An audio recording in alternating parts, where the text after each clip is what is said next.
Começa agora o 1049, o podcast do CAAF. Eu sou Lohane Rodrigues, me acompanha nesse episódio Rosângela Martins. E continuando nosso tema sobre racismo e acesso a direitos, no episódio de hoje vamos conversar sobre um tema que queríamos há bastante tempo trazer neste podcast, que é falar sobre racismo ambiental e territórios periféricos. E para bater esse papo com a gente, temos hoje duas convidadas. A primeira delas é a Gabriela Alves, que é cientista social pela Unifesp e pós-graduada em urbanismo social pelo INSPER. Ela atua como ativista climática na perspectiva de inovação social e prospecção de projetos sustentáveis com desenvolvimento comunitário. Além disso, é cofundadora do Instituto Perifa Sustentável e atua no Laboratório de Inovação Social da área de energia da EDP Energias do Brasil. Atualmente, ela estuda formas de mobilizar e empoderar juventudes para mudanças de realidades territoriais com metodologias aplicadas. Oi, Gabi, tudo bem? Seja muito bem-vinda. A gente está muito feliz que você está aqui. Obrigada, o prazer é todo meu, estou animada dessa troca aqui nesse momento. Maravilha, a gente também. E em seguida a gente tem a Cuca, a Zenilda Severina, que é conhecida como Cuca, que é líder comunitária na comunidade Nova Esperança, aqui na Zona Sul de São Paulo, no bairro do Jardim São Luís. Ela coordena o pilar de alimentação e assistencialismo, fornecendo, captando doações emergenciais pontuais aos moradores. E, além disso, é fundadora do Instituto Cuca, que fica no mesmo local, e promove algumas atividades assistenciais, trazendo também os pilares da educação e da cultura. Cuca, seja muito bem-vinda. A gente está muito feliz que você está aqui também. Boa tarde, eu que agradeço o convite, o prazer é todo meu.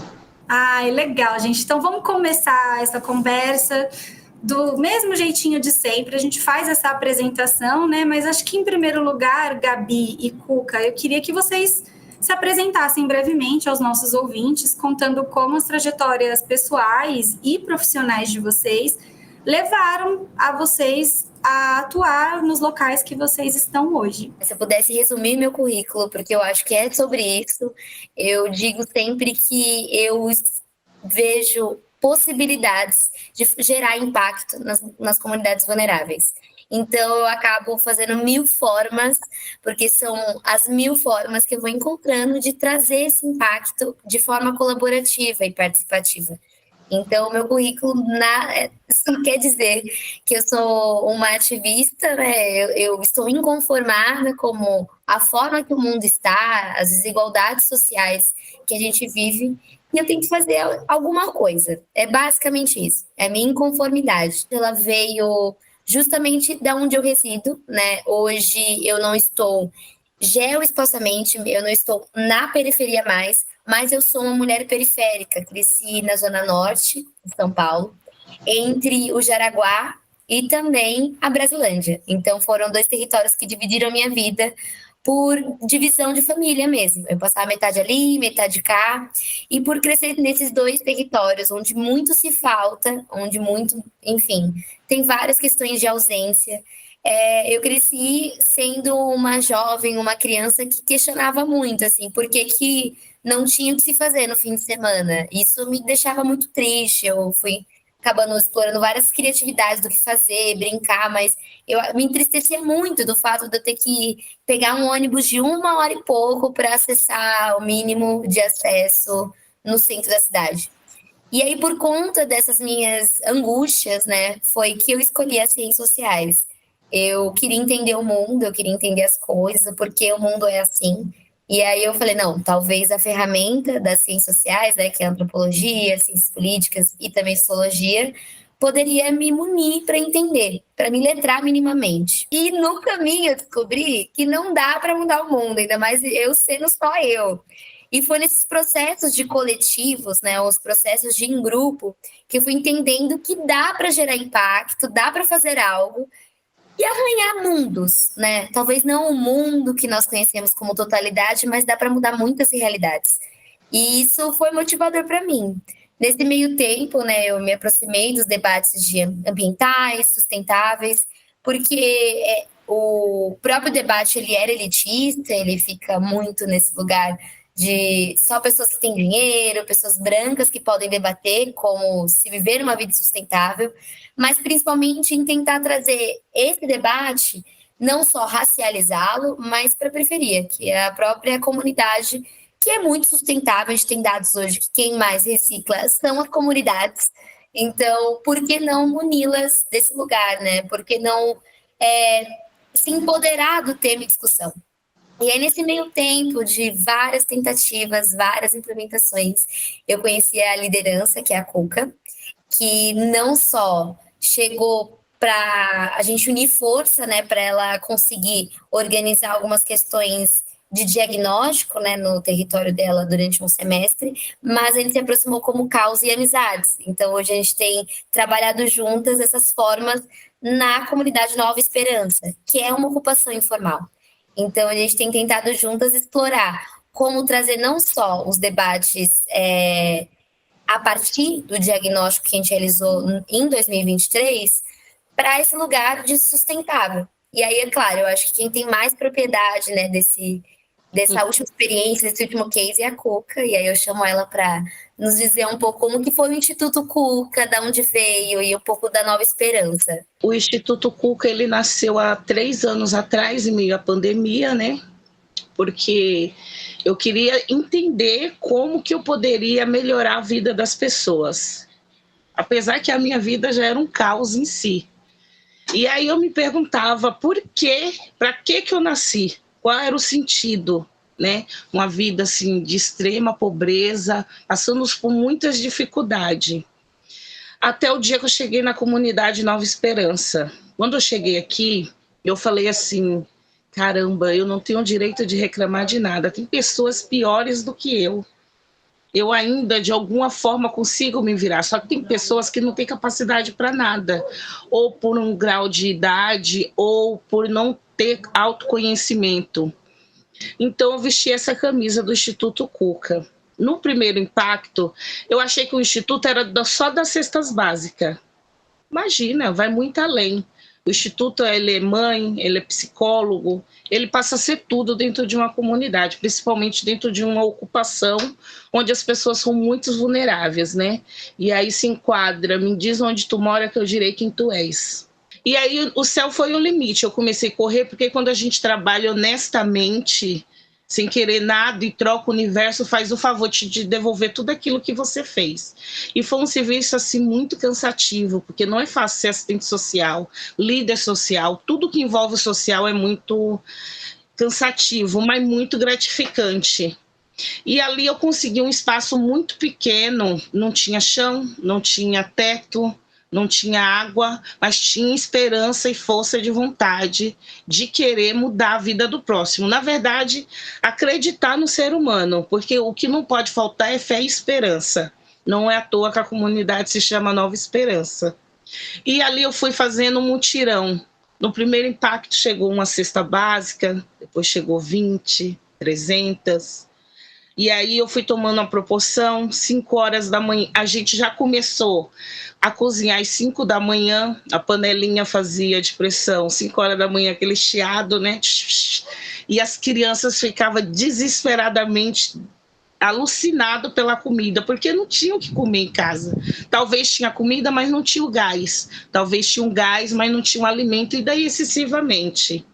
E meu coração foi se enchendo de alegria. Eu falei, caramba, eu entendi o sentido da minha vida. E eu não poderia parar. E ali eu comecei a pegar as grávidas, os idosos, que são o público que eu mais trabalho, que são mulheres, mães solos, negras de periferia e crianças. Falei, não tenho direito de parar, agora eu vou para cima.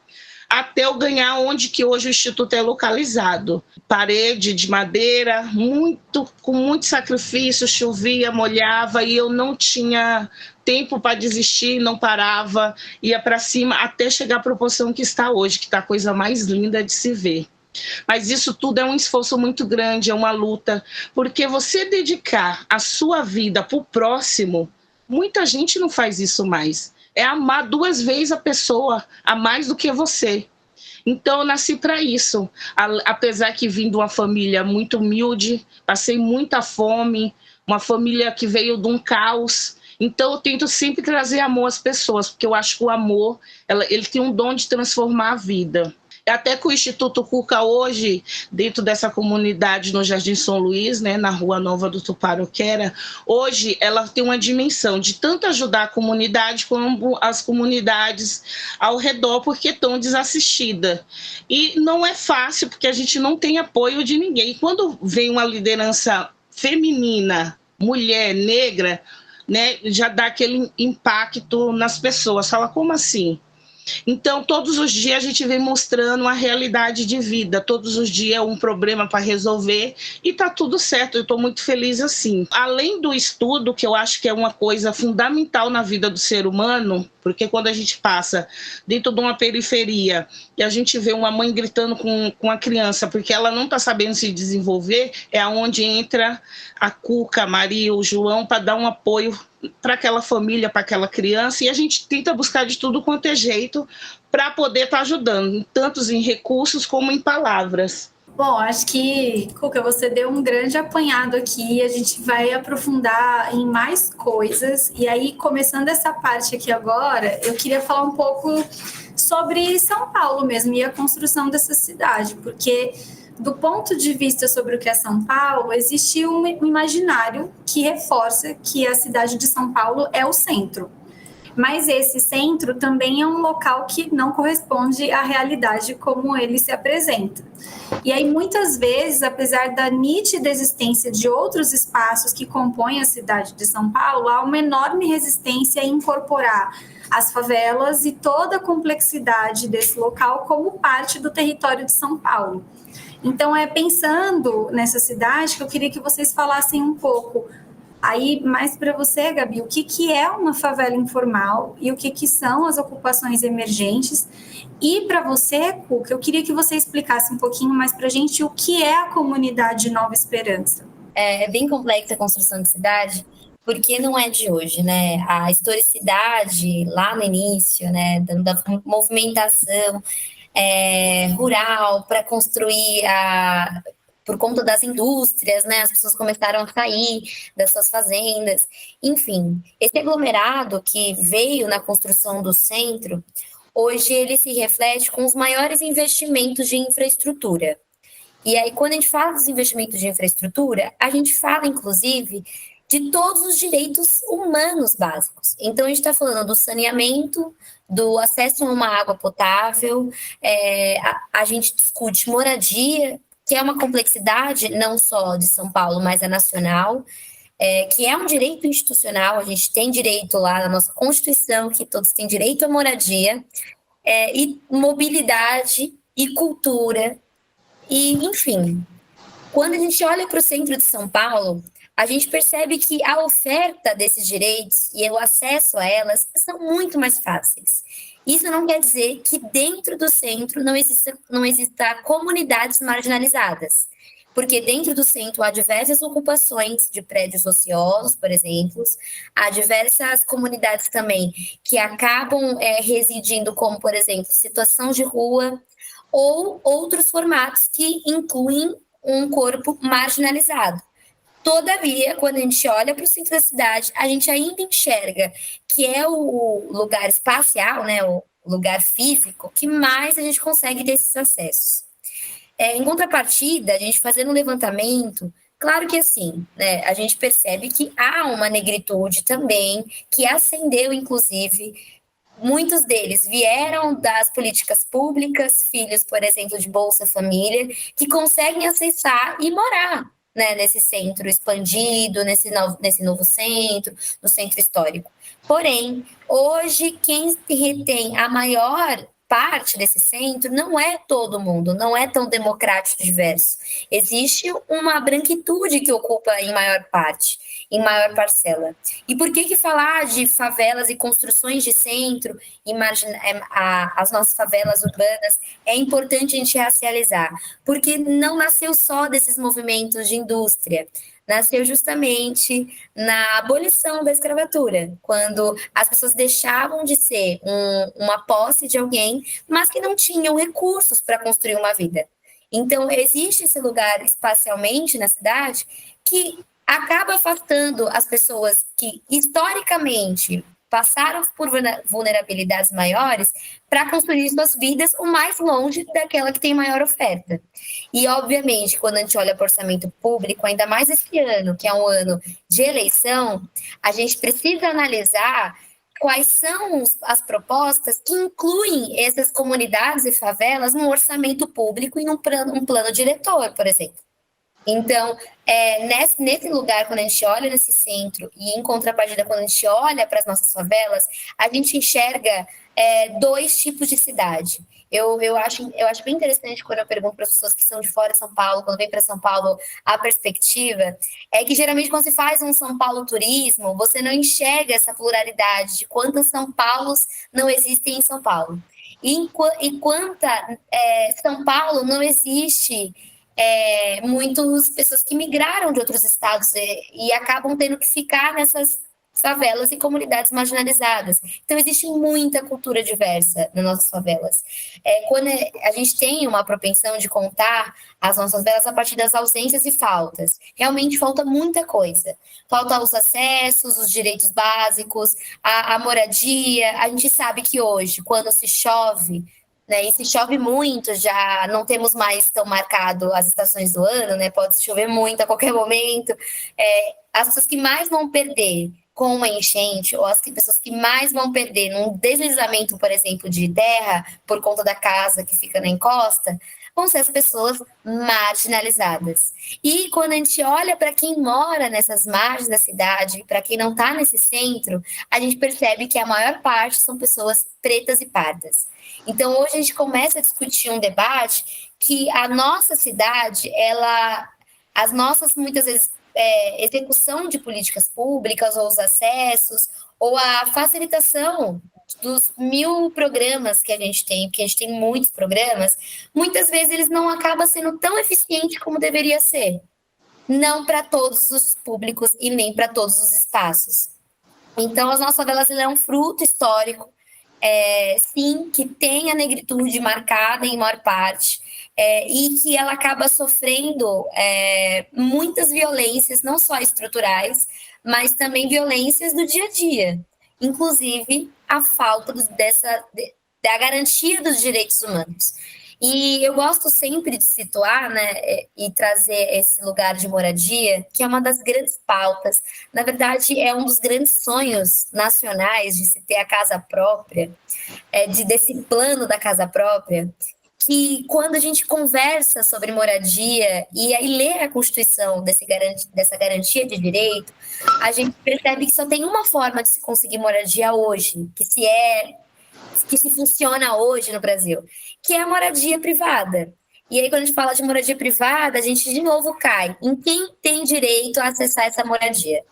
Se ela é institucional, por que tem tantas favelas e ocupações informais? E aí eu entro num lugar que foi a minha tese na minha especialização, né, em urbanismo social, que entra o fato das nossas ocupações informais elas reforçarem esse lugar de não lugar. Quando eu trago o conceito de não lugar, eu trago um pouco a Judith Butler, no livro dela, Quadros de Guerra, que ela traz a questão de que vida hoje nós podemos enquadrar uma vida que é passível de luto. Por que a gente chora e sente, se comove? Não é por todos. E esse enquadramento de vida, né, esse peso diferente, que vida é importante, ela acaba nos mostrando que existe hoje um padrão de vida que não é enquadrada como uma vida legítima, uma vida passível de se preocupar, que são justamente esses corpos marginalizados, que muitas vezes são pretos e pardos, são mulheres mães solos, são crianças que acabam vivendo dentro de um sistema educacional muito falho e acaba reproduzindo o ciclo de pobreza. Então, hoje, quando a gente olha para nossas ocupações informais, a gente percebe que o Estado, além de não reconhecer o indivíduo por conta dessa problemática de acessos, a gente percebe que o próprio território e comunidade, ele não vai ter identidade para o Estado. Porque se você não tem um CEP, Como você vai pedir uma solicitação de ligação de água ou uma luz, energia elétrica? Você não pede.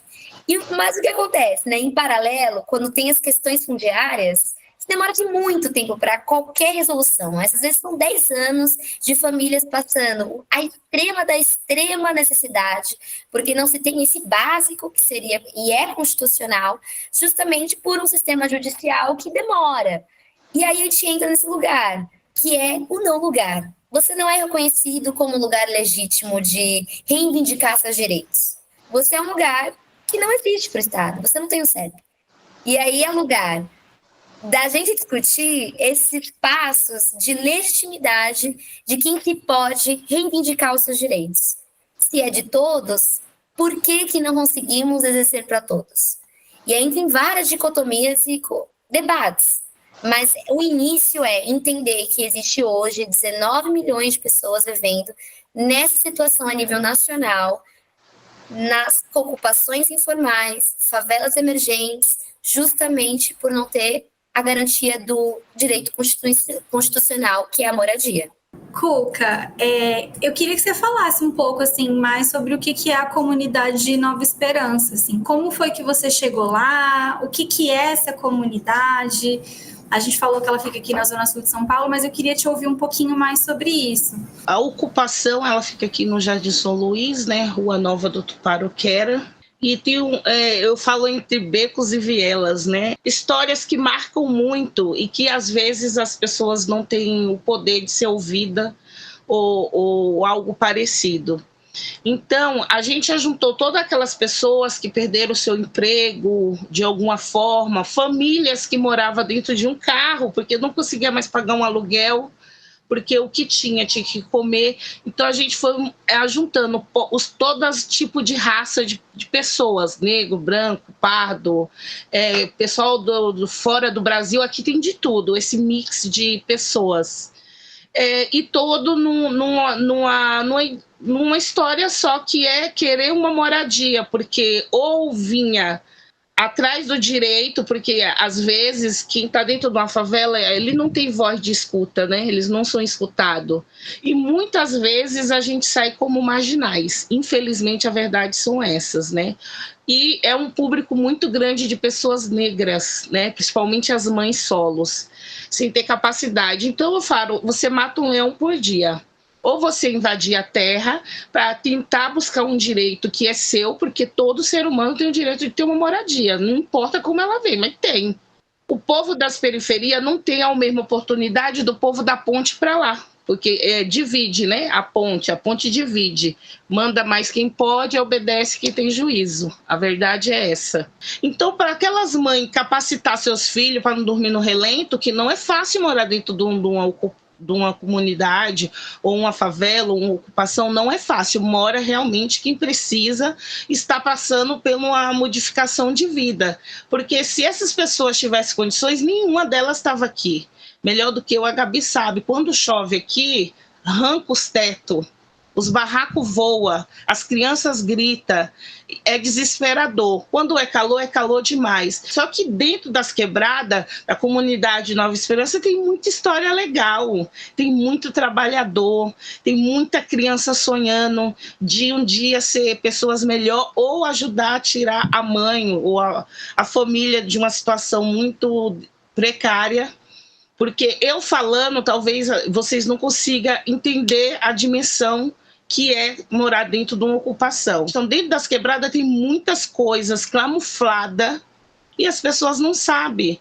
Igual você falou, São Paulo, que quando alguém fala a cidade de São Paulo, acha que é um lugar maravilhoso. Não é nada disso. Tem muita gente passando fome, tem gente sofrendo racismo. Outro dia eu fiz um vídeo falando sobre o racismo de um morador aqui que não tem coragem de fazer mal para ninguém e sofreu um racismo, está lá no hospital hoje, entubado entre a vida e a morte. E aí eu vim até com esse debate que as pessoas dentro da comunidade, elas não podem se oprimir, elas têm que ir para cima, denunciar e mostrar que a periferia tem força. Essa temporada do podcast, ela é voltada mesmo para a questão do racismo e acesso a direitos, né? Onde entendemos que a questão racial é um filtro social determinante para o acesso ou não aos mais diferentes direitos sociais. Sim. Quando falamos sobre favelas e ocupações emergentes, mais do que o direito à moradia, estamos destacando como a marginalização de um território invisibiliza uma série de outros direitos. E aqui eu queria citar um dado que são 16 milhões de pessoas que atualmente vivem em favelas, territórios de ocupação no Brasil, segundo o IBGE. Então, dentro da atuação e vivência de vocês, eu queria que vocês falassem um pouco sobre quais são os pontos que podem definir uma favela ou uma ocupação emergente como um local de alta vulnerabilidade social e quais são as dificuldades encontradas dentro da comunidade Nova Esperança, especialmente no que diz respeito à questão de acesso a outros equipamentos, a outros serviços. O lado positivo da ocupação, vamos lá se dizendo, das quebradas, da favela, Nova Esperança, é porque eu tenho o direito de sonhar, eu e qualquer um, né? Porque o sonho, ele não tem limite. E eu acho que o universo traz tudo que você coloca para fora. Então, aqui tem muitas pessoas que têm uma expectativa de vida de mudar, ou através de mim ou de qualquer outra pessoa. Só que é muito difícil esses recursos chegar aqui. E quando a gente também fala de pessoas negras, eu vou pôr uma palavra que eu citei outro dia no que eu fiz. Às vezes eu sou até uma empresária bem-sucedida, mas a minha cor quer dizer que eu sou outra coisa. E isso me machuca muito. Eu tenho vontade de explodir, jogar tudo por ar. Como um certo tempo também, as pessoas, elas vão muito pela sua cor, só que a minha cor não define meu caráter, né? Minha cor não define meu caráter, eu tenho vergonha na cara. E as pessoas não entendem isso. Ah, onde você mora? Eu vou arrumar um emprego. Onde você mora? Ah, lá na favela da Cuca, ocupação Nova Esperança. Olha para mim de cima e embaixo, ou pela veste que eu tô, ou pelo a cor que eu tenho na pele. Isso me incomoda muito e isso tranca portas. Até para mim, para uma faculdade estudar quando eu sou negra, eu tenho mais dificuldade de chegar lá. Eu não tenho a mesma oportunidade, ainda morando dentro das quebradas.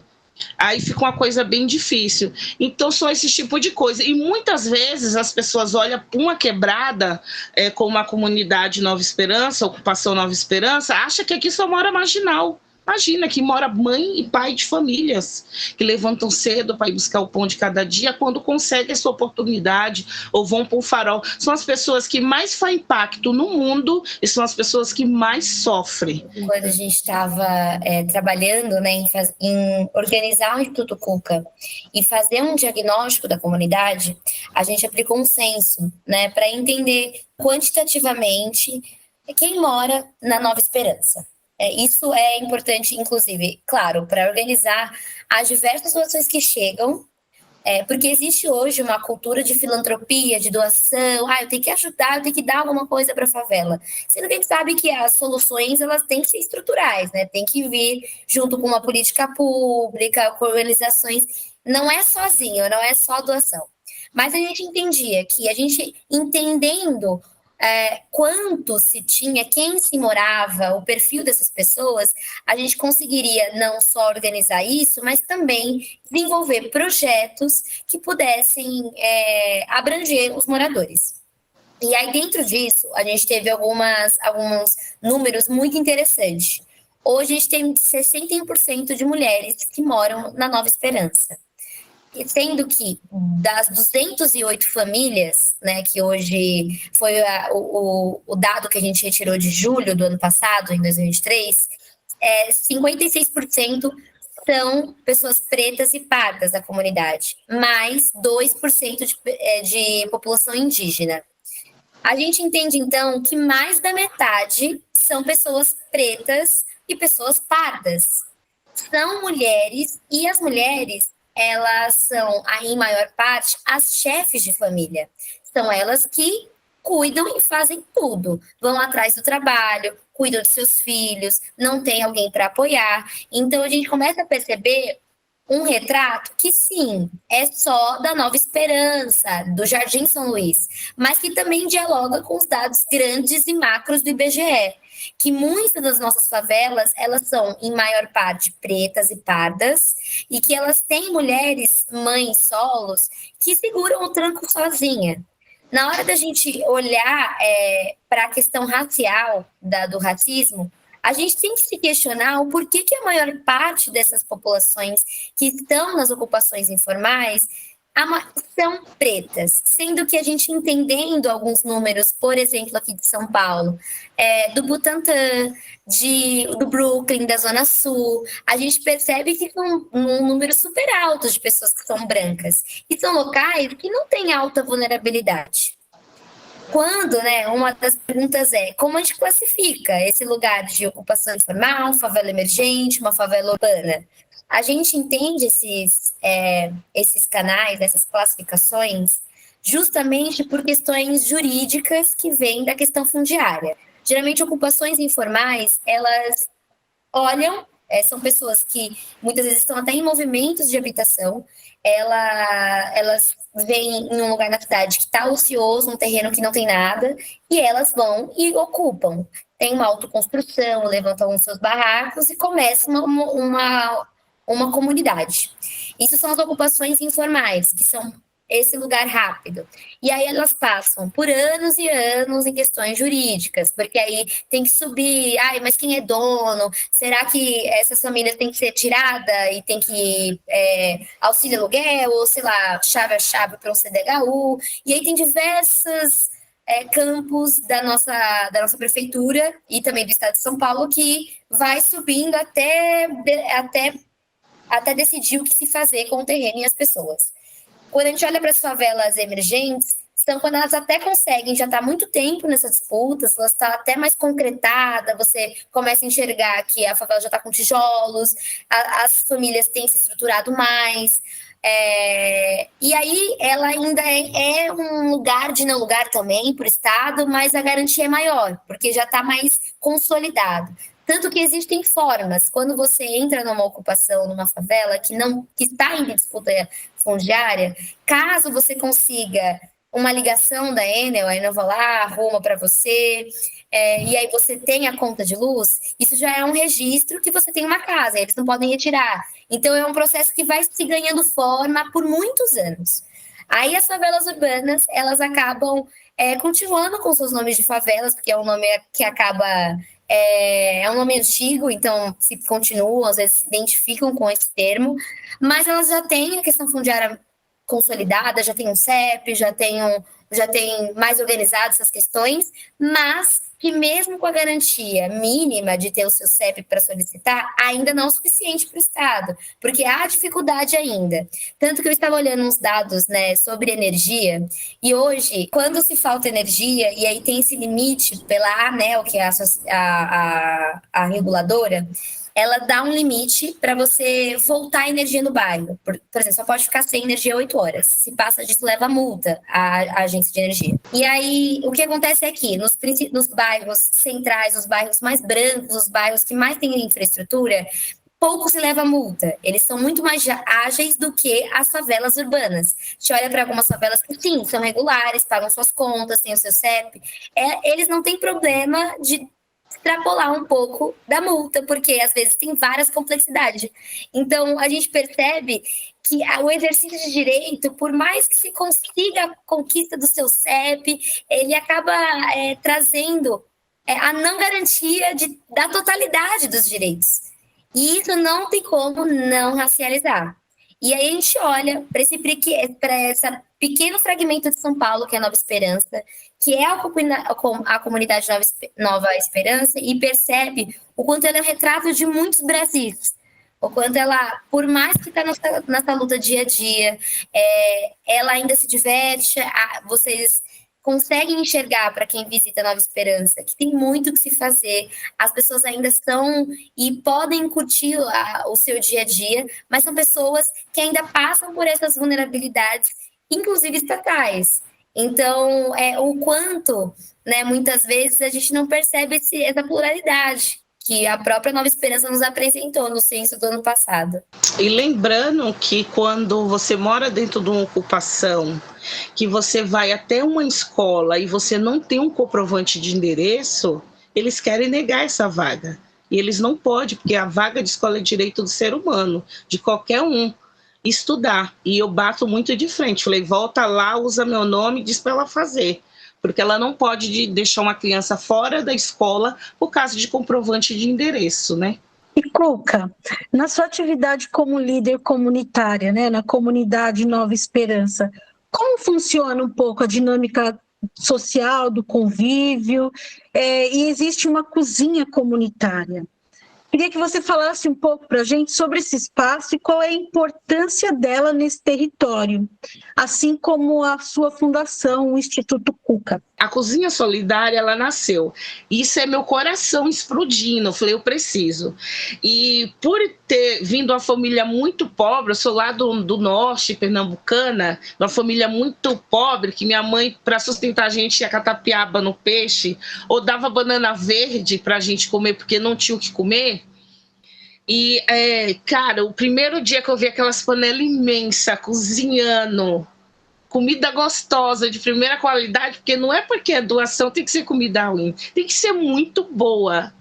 Meu coração explodia, eu me sentia a mulher mais poderosa do universo. E não é por dinheiro, porque quem faz social não ganha nada disso. Era cada gesto, era cada carinho, era as pessoas... não esperava chegar dentro de casa para comer, já rasgava aquela marmitex ali, onde estava, na rua ou nas vielas, sentava para comer com uma satisfação, como se não fosse haver o amanhã. E a palavra que mais me impactou são duas palavras. Um dia eu fiz um sopão, era 6 horas da manhã, muita chuva, muito barro. Uma mãe me ligou e falou assim, Cuca, vai ter o sopão? Eu falei, com certeza, já estamos finalizando. E eu vou morrer e vou levar essa palavra. Ela falou assim, eu tô desesperada, já tem 1 dia e meio que meus filhos não comem. Eu falei para ela, como assim? 1 dia e meio que seus filhos não comem. 1 dia e meio eu fiquei envergonhada de sair, de pedir para alguém. Eu posso descer aí com a panela? Eu falei, você pode descer até com uma bacia. Nunca mais deixe seus filhos dormir com fome, porque não há necessidade. Porque enquanto houver uma Cuca aqui, não tem necessidade que vocês passem fome, porque eu posso ser humilhada, eu posso ser pisada, mas eu não quero que criança nenhuma, aliás, que ninguém dentro dessa ocupação passe fome. E aquele dia me marcou muito. Outro dia foi quando minha mãe chegou na Cozinha Solidária, tinha muitas cestas básicas, ganhamos uns frangos e muito legume, dividimos com a comunidade e minha mãe começou a chorar. Porque a pessoa que mais me impacta, que me dá orgulho é minha mãe, né? Até porque o estilo de vida que ela teve, sofreu muito. E ela olhou para mim e falou assim, minha filha, quem te viu antes te vê hoje, eu tenho o maior orgulho de você, se eu morrer hoje eu vou morrer satisfeita, porque eu vi você passar tanta fome, a gente foi tão humilhado, onde entra, me diz o que tu tem, que eu direi quem tu és, também entra nesse vocabulário. E hoje eu vejo você matando a fome de tantas pessoas. E eu falei, mãe, eu não mato a fome de ninguém, simplesmente eu só sou um vaso que capacita as pessoas de trazer algo aqui dentro para mim distribuir. E isso me alegra muito. O que muito me entristece é se eu não tiver o que esse pessoal comer. Porque a gente não está falando só de uma comunidade, eu estou falando do povo de rua também, que passa muita fome.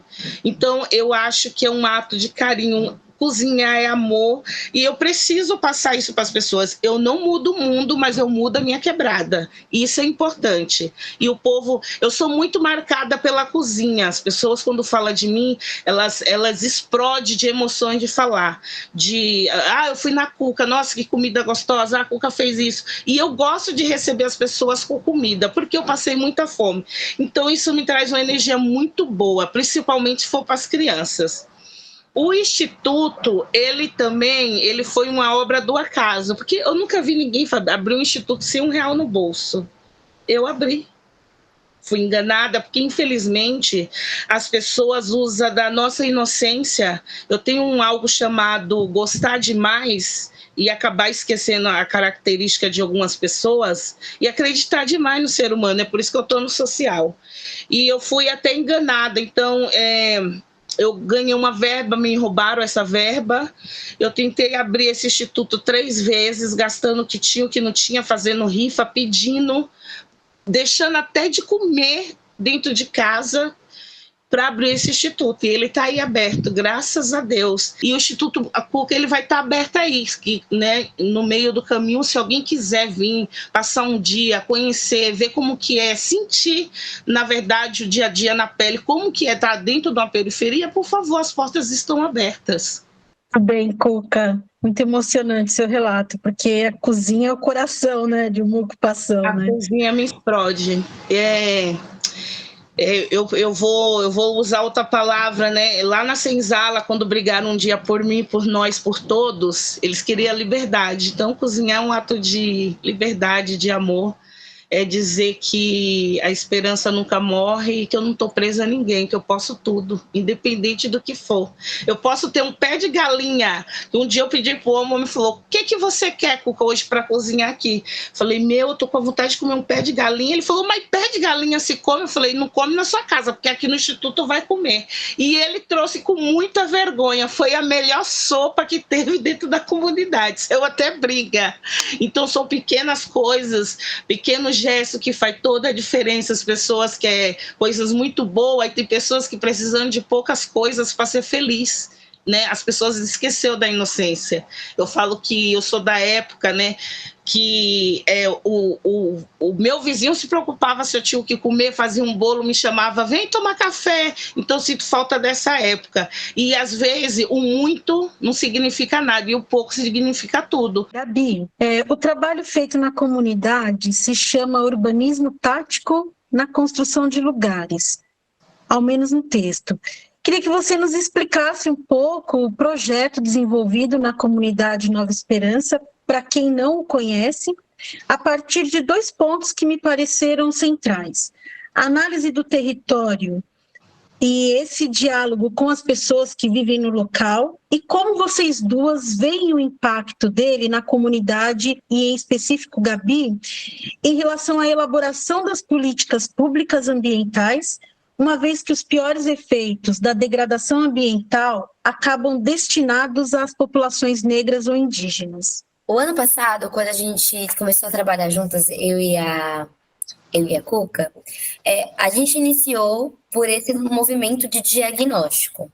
A gente primeiro queria ter dimensão do perfil do que seria a Nova Esperança, quem morava, o que se fazia, quais as principais formas de ter lazer, para ter esses insumos justamente para que o Instituto Cuca pudesse se organizar nos próximos meses e esse ano, para que pudesse abranger em novos projetos. Só que esse movimento de diagnóstico não foi só para entender a comunidade, foi também porque o ano passado a Cuca conseguiu uma parceria de uma organização para poder investir numa cozinha que tivesse mais estrutura, porque até então as mais de 3.000 refeições que se faziam no mês no Instituto Cuca era num barracão, era num lugar de madeirite, que, como a Cuca disse, chovia, às vezes não tinha as melhores estruturas, e essa organização entrou com financiamento para construir essa cozinha. A partir do momento que teve esse movimento de trazer uma arquitetura que correspondesse até à causa, que é a segurança alimentar, e a gente entendeu que teria que fazer essa movimentação de compreensão da comunidade. Então, a gente começou a fazer esse movimento para entender a comunidade. E essa forma de diagnóstico no qual eu faço, no qual eu aplico, é uma metodologia que ela cria pequenas respostas para a capturação de informações. Porque muitas vezes, fazer um diagnóstico local num lugar, ela acaba ficando num lugar muito eu preciso das suas informações para eu entender e pessoas entenderem. Vocês não vão se apropriar desses dados. E isso sempre me angustiou, porque é bem colonial alguém lá entender tudo, aí criar artigos, e a comunidade fala, gente, isso nem é para mim. O que eu tenho a ver?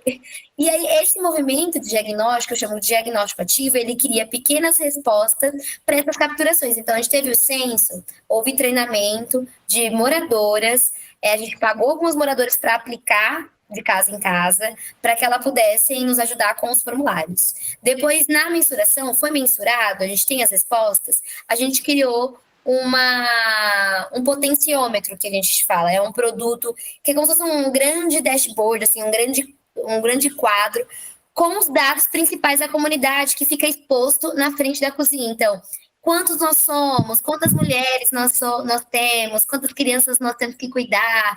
E esses números acabam gerando pertencimento e criando o senso de coletividade necessário no processo que é super colonial de capturar informações. Só que o que acontece? Nesse movimento, né, de pequenas entregas e pequenos encontros, começar a promover espaços espaços de troca, de reuniões comunitárias, a gente foi construindo esse lugar, a gente foi entendendo que uma cozinha nunca vai se tratar só de uma cozinha. Uma cozinha, ela corresponde a pelo menos o entorno ao redor. Pelo menos um raio pequeno, mas sim. Pelo menos 100 metros da onde se cozinha, ela impacta. E esse lugar é que a cozinha que a gente conseguiu esse financiamento e estava começando a levantar suas paredes, ela não seria o suficiente para alimentar e começar a fomentar o símbolo que a comida traz. Inclusive, resgatando a ancestralidade dessas trocas que a Cuca disse, de eu fiz um bolo, vou compartilhar com o meu vizinho. Isso é muito ancestral. Então, a gente entendeu que, a partir da cozinha, a gente precisava construir um espaço anexo em frente.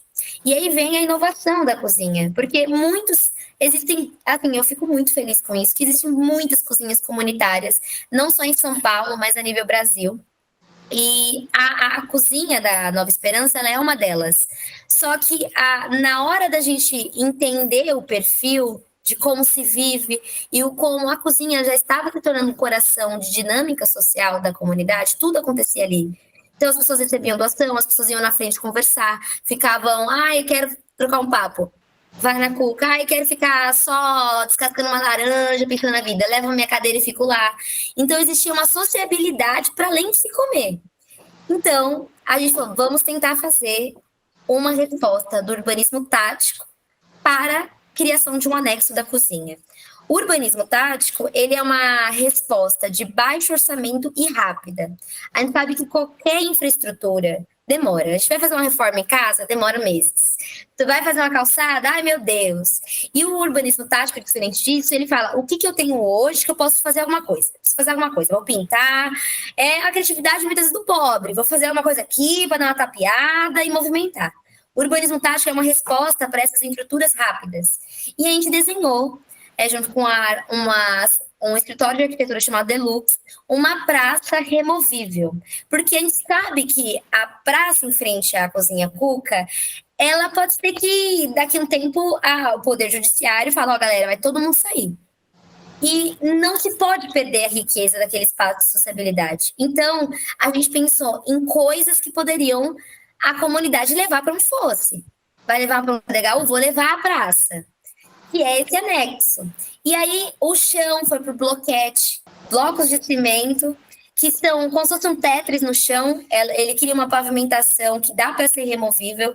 Criamos um raio ali na frente, todo de bloquete. A parede que fica na outra parte, porque o Instituto Cuca, ele fica em duas encruzas, né? Duas vielinhas que se encruzam. Naquela parede, tudo foi grafitado com elementos e cores que os próprios moradores escolheram. A gente construiu um banco ali junto com os bloquetes para as pessoas sentarem e sociabilizar. Então, o que era só por uma segurança alimentar, o que é para ser a comida, na verdade, né? Quando a gente olha para as questões ancestrais, a gente enxerga essa resposta da praça em frente. E a praça, ela acabou tendo desde esse potenciômetro, com os números e dados quantitativos da comunidade que eles podem atualizar.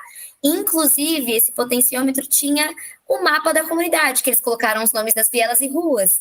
Porque as pessoas não sabem o nome das ruas, por quê? Não tem CEP. Então, o mapa, que é uma dignidade, muitas vezes, é um símbolo de dignidade espacial, foi colocado na praça. As pessoas pararam só de comer em suas casas para comer em frente à cozinha. Se eu espero que não precisarem sair, é só tirar o bloquete e refazer a praça em outro espaço, porque é possível e é deles. A questão é o quanto pertencimento há nessa construção e o ato resistente de comer. E aí, por fim, essa pergunta está por último por uma razão muito específica, porque a gente veio trabalhando o tema ao longo de toda essa conversa, mas acho que é pertinente a gente fazer essa amarração agora no final, especialmente porque nos últimos anos, e aí, Gabi, é específico aqui, a gente tem escutado, tem sido mais comum ouvir sobre racismo ambiental. Para mim, pelo menos o episódio mais recente que me vem à cabeça é a fala da ministra Aniele Franco, que causou um grande rebuliço sobre a comparação dos efeitos das chuvas no Rio de Janeiro, a efeitos de racismo ambiental e climático. Então, a minha pergunta primeiro é como é que a gente define o que é racismo ambiental? E, em seguida, como é que a gente torna essa discussão mais palatável a pessoas que sofrem diretamente os efeitos desse tipo de racismo, né? A gente entende hoje o quanto a própria academia, a própria faculdade, ela está entendendo o que é o conceito racismo ambiental. O racismo ambiental nada mais é da distribuição tanto de questões verdes, de distribuição da cidade, cruzada com as questões raciais, incluindo as degradações delas. Então, assim, quando a gente olha para a cidade e a gente entende que, sim, nas periferias e margens tem maior porcentagem de pessoas pretas, famílias pretas, nos centros urbanos são mais pessoas brancas, pessoas que vêm de pais, do pai, do avô que já tinha aquela casa, que tinha aquele apartamento. A gente vai entender essas historicidades, a gente começa a analisar hoje que é a grande discussão do nosso país, e eu fico feliz que temos nos tornado a grande discussão, que é as questões, cadê o verde? Ou o verde que nós temos, por que ele está sendo degradado? Por que estamos colocando fogo naquilo que é floresta? Por que nossas áreas de conservação tem tanta disputa? Então, ao cruzar e perceber as cidades, essas movimentações, a gente entende hoje que não é coincidência as áreas, ocupações, favelas não terem verde. E aí a gente entra em outra questão. Já que, constitucionalmente, nós temos garantia ao verde, e hoje, quando nós vamos num bairro arborizados, um bairro que é próximo a um parque, as casas são mais caras, há uma especulação imobiliária, há uma valorização. Por que as pessoas pretas, elas não têm acesso a isso que é constitucional, que é o verde? Então, a gente não pode dizer que não existe um racismo estrutural que respinga nas questões ambientais.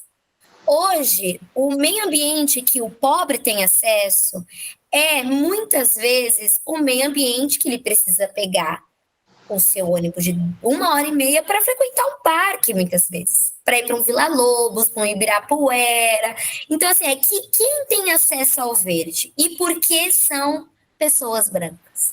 Essa é a questão estrutural do racismo ambiental. Ela coloca nas provocações que na construção de cidade a gente pavimentou tudo numa tentativa de ser uma Europa, na construção dessa cidade de São Paulo.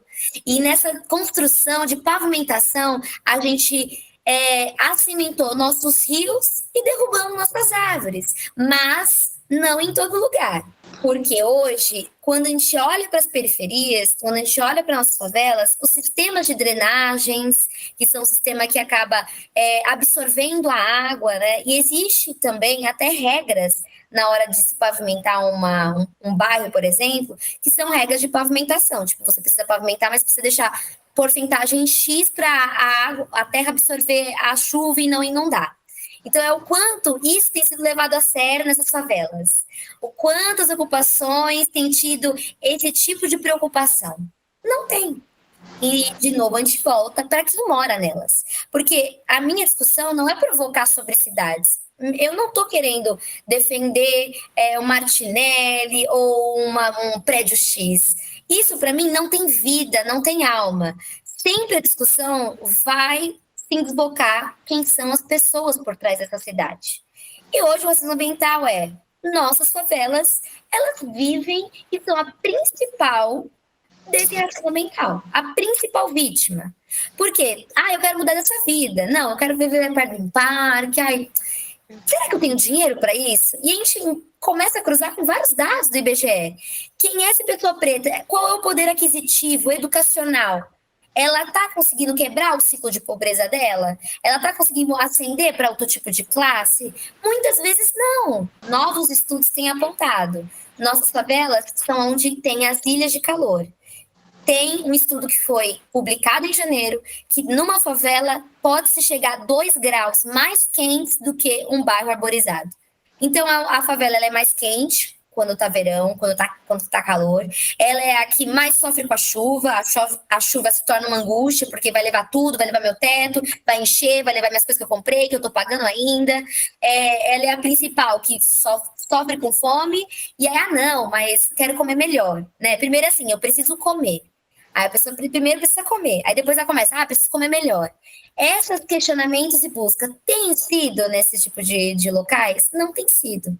Então, na hora da gente começar a trazer esse conceito do racismo ambiental, a gente precisa entender que ele é ligado e relacionado com o racismo estrutural. Eu gosto muito desse exemplo que eu aprendi com a Ana Chances, minha amiga pessoal maravilhosa, que nosso primeiro caso de racismo ambiental no Brasil foi quando os portugueses chegaram nas nossas praias e, ao entender o ser diferente, uma comunidade, uma sociedade em que respeitasse e lidasse diferente com o meio ambiente, a flora e a fauna, os animais, aquilo se torceu o nariz e decidiu-se que não era certo e que aquilo era pecaminoso. Aquilo foi o nosso primeiro registro histórico de racismo ambiental.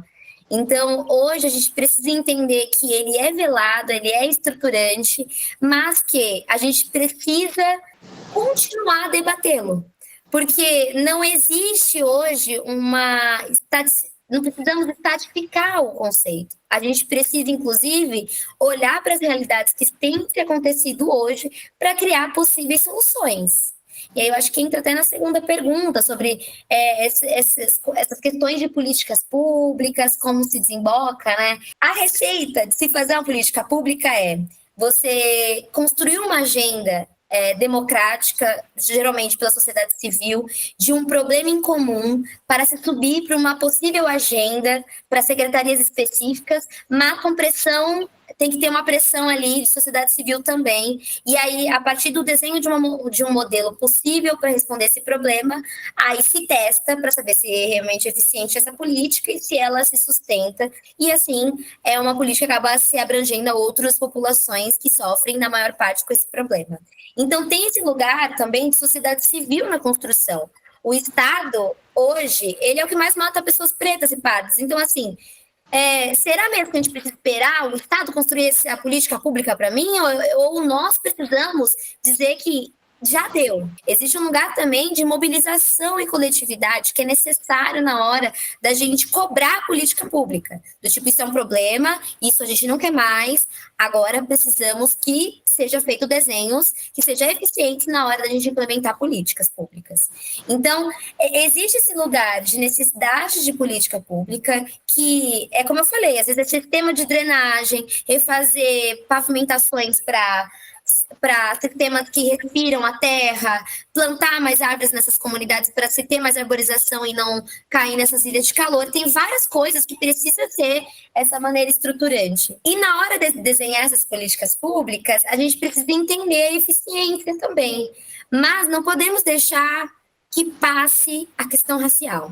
Ai, gente, terminamos! Uma pena. Olha, papo delicioso, eu acho que a gente aprendeu muito aqui, eu tô muito contente com isso. Então, Gabi, Cuca, eu quero muito agradecer o tempo e a disponibilidade para esse papo, dizer que o espaço do 1049 está aberto para vocês voltarem, e se vocês quiserem deixar as palavras finais de vocês, a hora é agora.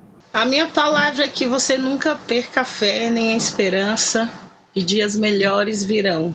E eu uso as palavras da Cuca de que existe, né? Eu vim de um lugar também de muitas ausências de uma periferia, e que se não tivesse essas movimentações coletivas de acreditar que a gente pode fazer algo, a gente não estaria aqui. A luta, ela é muito difícil, mas ela é mais difícil ainda fragmentada. Então, a partir do momento que a gente se organiza como coletividades, como usando ferramentas que nós temos, democratizando os acessos daquilo que a gente faz, das coisas que a gente aprende, quebrando inclusive barreiras acadêmicas, de levar o que a gente pesquisa, fazendo transposições didáticas para tornar aquilo mais palatável possível, é muito mais rápido a gente chegar onde quer chegar. Se eu não acreditasse que era possível a gente ter uma sociedade menos desigual, pelo menos em algum âmbito, em que a gente volte a conviver com harmonia com a nossa natureza, eu acho que eu não estaria aqui. Bom, então nós ficamos por aqui. Para nos acompanhar nas redes sociais é @CAFUnifesp. Um abraço grande e até mais!